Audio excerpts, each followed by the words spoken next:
Hauts-de-France Business vous est présenté par la Chambre de commerce et d'industrie Hauts-de-France qui accompagne, conseille, forme l'entreprise, l'individu tout au long de la vie.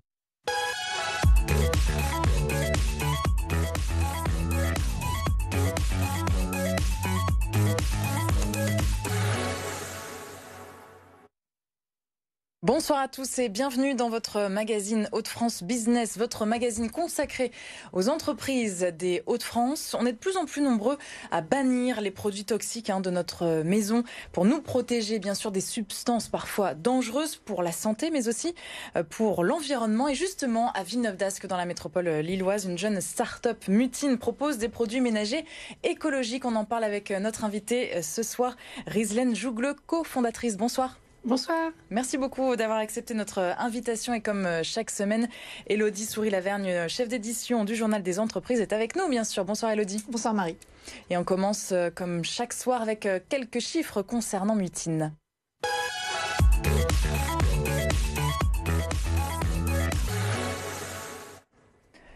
C'est donc une jeune entreprise née en juillet dernier, en 2020, donc année particulière. On en parlera dans un instant. Mutine qui compte 2 associés fondateurs et 3 salariés.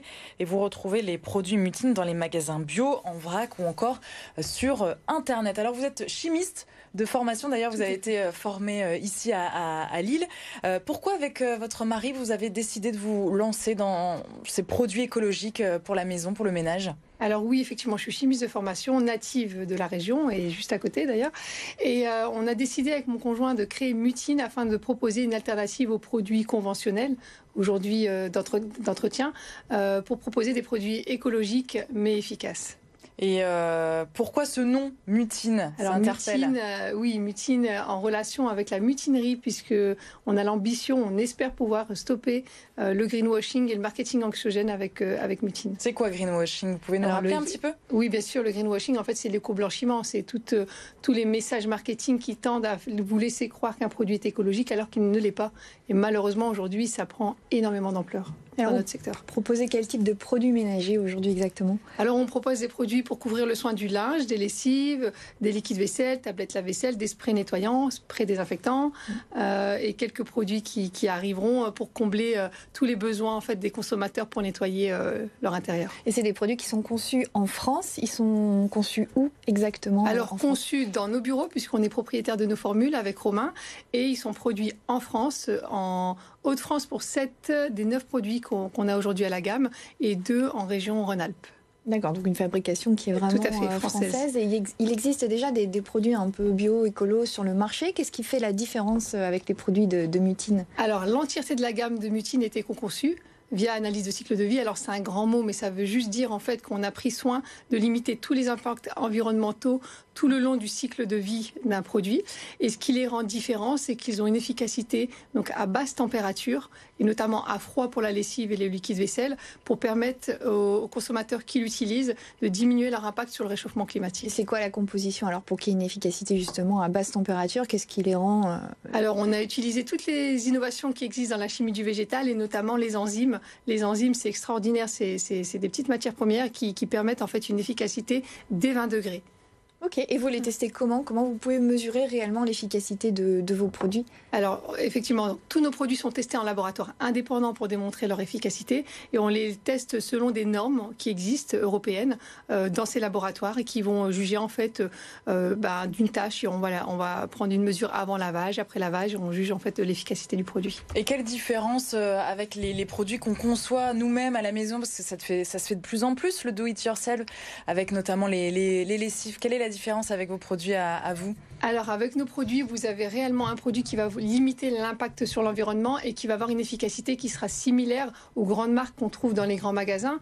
Par rapport à ce que vous faites à la maison, beaucoup de personnes, beaucoup de citoyens aujourd'hui ont tendance à faire leur lessive à la maison parce qu'ils veulent contrôler ce qu'ils y mettent pour une question de santé ou pour limiter leur impact sur l'environnement. Mais le problème avec ces formules, quand elles sont utilisées en machine pour une lessive par exemple ou des tablettes lave-vaisselle, elles ont un impact néfaste en fait sur la machine et sur les vêtements. Pourquoi C'est trop maison, trop artisanal, c'est ça? Alors, elles contiennent beaucoup trop, toutes les recettes qu'on trouve sur Internet, elles contiennent beaucoup de savon de Marseille. Et le savon de Marseille, par exemple, en machine, ça va limiter, ça va avoir un impact sur la durabilité de la machine et ça va abîmer les fibres, ça va jaunir le blanc, ça va ternir les couleurs. Donc, c'est pas sans impact, en fait, sur l'électroménager et sur les vêtements. Donc, le produit maison, c'est pas toujours aussi écolo que ça en a l'air. C'est ça, effectivement. On parlait aussi du greenwashing tout à l'heure. Est-ce qu'une petite entreprise peut vraiment faire bouger les lignes en la matière? Eh bien, écoutez, c'est difficile. On essaie parce qu'on utilise notre marketing comme outil en fait de pédagogie pour accompagner ce qu'on appelle chez nous les consommateurs, parce qu'ils sont acteurs du changement également.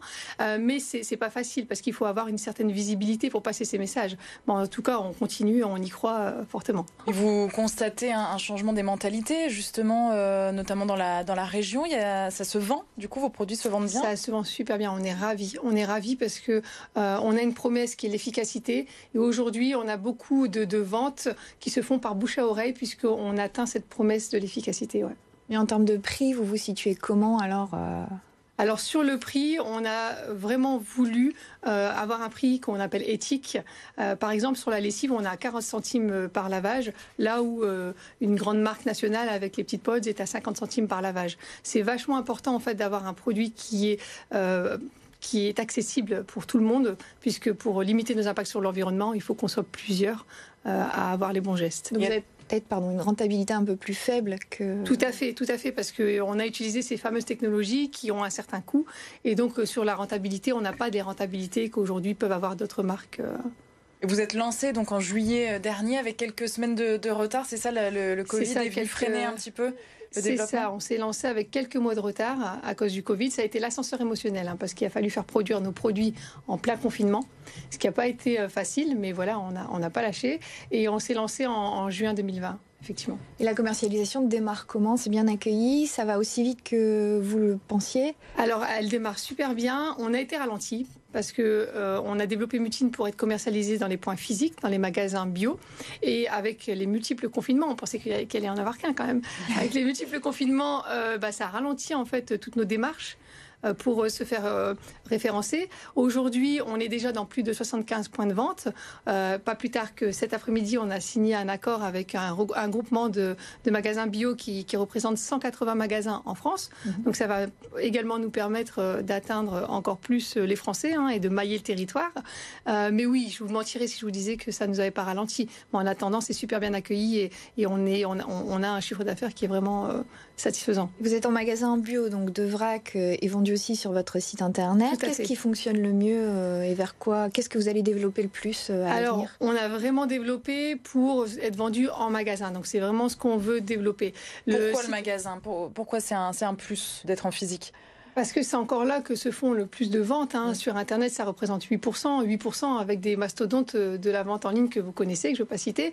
Et donc, c'est assez limité. Donc, aujourd'hui, on utilise notre site Internet pour faire du drive-to-store, pour envoyer les clients vers les magasins où on commercialise nos produits. Et vous n'êtes pas en grande surface et ça, c'est volontaire, en fait. C'est ça, on n'est pas en grande surface, c'est volontaire, puisque aujourd'hui, le marché est quand même occupé par des mastodontes qui représentent 60% du marché, avec des budgets marketing qui sont juste extraordinaire. On ne peut pas lutter contre eux en rayon, on ne sera pas visible. Les magasins bio, les magasins physiques, c'est aussi des magasins où on a des consommateurs qui s'intéressent un peu plus à ce qu'il y a derrière les marques et qui prennent le temps en fait de découvrir les marques et c'est pour ça que c'est vraiment ce place to be pour nous. Et on vous demande d'autres produits à développer là à court terme. Il y a des demandes particulières, nettoyant pour le sol. C'est ça. En effet, on nous demande gel WC, nettoyant pour le sol, des poudres détachantes. Donc c'est des choses sur lesquelles on travaille et qu'on espère sortir avant septembre. Et il y a des produits vers lesquels vous ne pourriez jamais aller, au contraire Oui, par exemple les lingettes. Ça tombe pas sous sens, voilà. Les assouplissants, pareil. Tous les produits dont on ne peut pas justifier en fait la raison d'être et qui sont là juste pour créer de la sursegmentation, on les fera jamais. Et vos projets de développement de manière globale, donc vous êtes en France, vous pourriez aller à l'international aussi éventuellement? Oui, alors on va s'occuper de mailler la France et une fois qu'on aura maillé la France, on ira dans les territoires frontaliers. Et des perspectives d'embauche aussi ici à Villeneuve-d'Ascq ou pas? Parce que vous êtes 5. Quels sont les métiers de ces 3 autres personnes du coup? Principalement dans la communication et la direction artistique. Et c'est vraiment des métiers où on souhaiterait embaucher à 3 ans. On a un plan d'embauche pour 5 personnes. Et un chiffre d'affaires prévisionnel peut-être Sur 3 ans également, 1 million.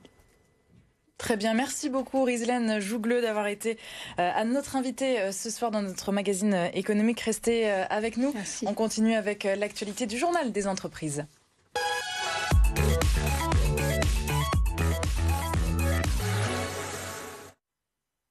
Et Elodie, cette semaine, on parle de masques made in France. C'est ça, on va parler de Mathieu Harlet, un entrepreneur de Saint-Martin-Boulogne, dans le Pas-de-Calais. C'est le dirigeant de l'entreprise Whip & Pro et il a décidé d'investir dans 2 machines pour fabriquer lui-même et vendre des masques chirurgicaux. Alors si ces masques sont vendus 1,5 fois plus cher que les masques chinois, le dirigeant mise sur d'autres arguments comme le confort, le made in France et surtout une certaine indépendance vis-à-vis de la Chine pour ne plus connaître les difficultés d'approvisionnement qui ont eu lieu pendant le premier confinement. Oui, ça c'est fini, a priori. C'est fini, a priori pour lui en tout cas. Voilà. Merci beaucoup Elodie, on se retrouve la semaine prochaine pour Marie.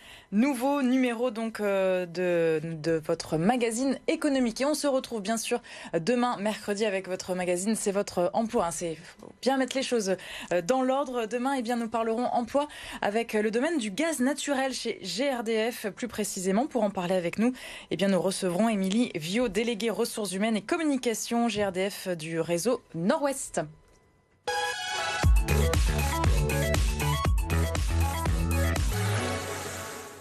Hauts-de-France Business vous a été présenté par la Chambre de commerce et d'industrie Hauts-de-France qui accompagne, conseille, forme l'entreprise, l'individu tout au long de la vie.